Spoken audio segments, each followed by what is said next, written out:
So I think we often default to thinking that we can't do something or that the world is against us or we have certain limits and everything is against us. And I think we really need to stop thinking like that and realize that there is a ton of stuff that you can possibly do to integrate with your life, to actually give you more opportunities than what you actually have right now. And it's not as difficult as you think it's going to be. Instead of thinking about those moments of, I can't do this thing, it's not going to be able to sort of work out. I mean, you're thinking too high and mighty. I think that's really what's going on. And you're thinking that you should get to some place a lot more quicker than what you probably actually deserve to get there. And there's a lot of steps to get to where you're thinking of what you want to do. And we need to sort of slow it down and think about what is the things that I could do at this moment that will allow me to get incrementally closer to where I actually want to go to. I want to talk about that today. So if you don't know me, I am Professor Dave Massac. I'm an Associate Professor of Innovation Strategy and Entrepreneurship, and I created this whole Reciprocity Project to give back as much as I possibly can. There's so many people that help me out that I want to pay the favor for to help you out as much as I possibly can. So this started out as building a sort of sharing economy editing platform, and I put this thing out. So I got contract developers. I tried to put it together. I get a team together in the city that I live in Tallahassee, and that did not work out. It was just there was too many complications. Nobody was really motivated to actually do anything, so I kind of gave up and I was like, okay, well, I got contract developers, built this thing. They're from another country. Thankfully, it didn't work out. So they were from Ukraine, didn't work out after a while. So now I have a group from India, thankfully. But now I had to figure out, okay, how do I get people to know about this thing? And what do I do? And, one thing I could have done, all these sort of steps along the ways, I could have just gave up. And I could have been like, man, I can't do this thing. It's too difficult. I don't know what to do. And it's like really tough. I really don't, there's a lot of things I really don't know what to do. And there's a lot of sort of moments where I'm just like, I really can't figure it out. This is going to cost a lot of money. And yet what I've done, and I've pieced it together slowly.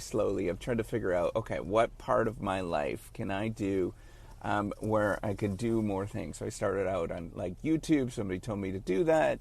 And it sort of went from, one thing to next and sort of figuring out how to build a community there.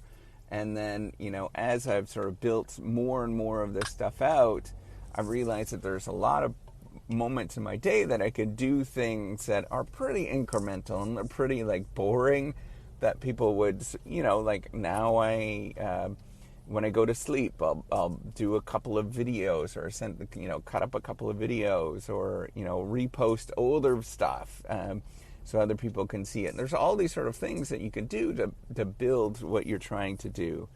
And I think that there is like moments that everybody can do these things, right? That there is whatever you're trying to do and whatever you're trying to build, you have to think about.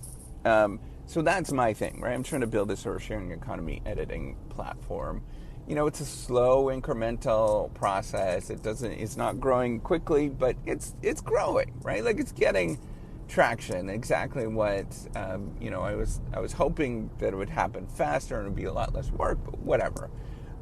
But you have to sort of think about that in your world, right? Like whatever you're working on, I don't know what it is that you're working on, but think about what are the incremental things that you could do that really don't cost a lot in the thing that you're doing. So if I would have went back and did this again, I probably would have built an audience first, right? So I would have, because then I probably would have done something differently. However, I don't think so because, this is a thing that I sort of think about, right? It's sort of post-hoc rationalizing is really easy to do because you could think about, okay, if I would have done this, then that.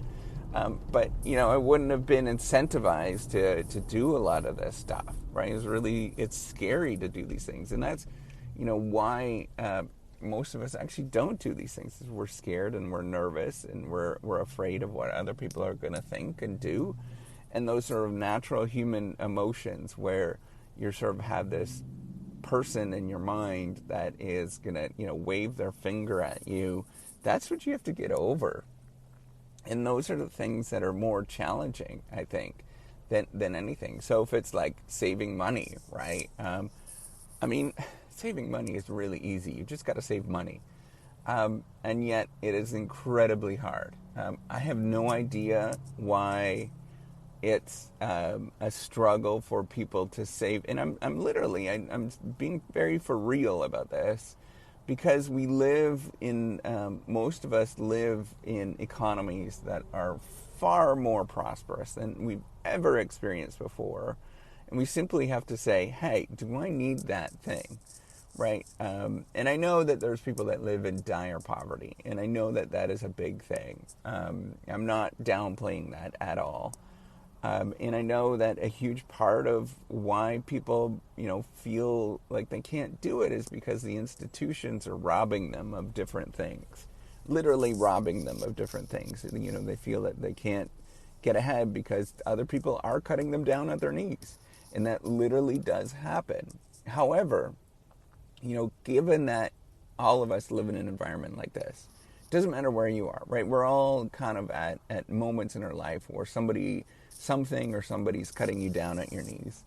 Well, figure out, okay, that's your environment. Then figure out what can you do to sort of incrementally move towards that particular thing, right? So let's say you only make $1,000 a year or $10,000 a year. Well, don't aim to save $10,000. Aim to save 5 cents, and that's your goal for the entire year. And this year you might save 5 cents, and that's great. But then the next year you might save 7 cents, and that's amazing, right? You have to think about those particular things, and you know what that means? Well, you've got 2 years of savings, which is 12 cents, which is better than what you had before. Like, it's incrementally better than what you had before. And that's what you have to think about. It's one little thing that's better than what you had before. And that's how you actually sort of incrementally move up, and you ignore what people are going to say. People are going to make fun of you no matter what you're going to do. People are going to wave your finger at you no matter what you're going to do. But you have to incrementally get towards that, right? Like, you have a dream of singing. Well, start singing. Like, people are going to make fun of you, sure, but just do it anyways, and get to the moment where you're just doing it, and that's part of your life. And you're guaranteed you might not get there, right? Like, your chances are really slim. However, like, why not actually go for it and try? Like, I don't understand why we're not actually trying for these things and realizing that we do live in a lot of opportunities, and this world is really amazing. And you might be that one person out of 10,000 or 100,000 that actually gets there. So why not go for it? All right, take care and have a wonderful day.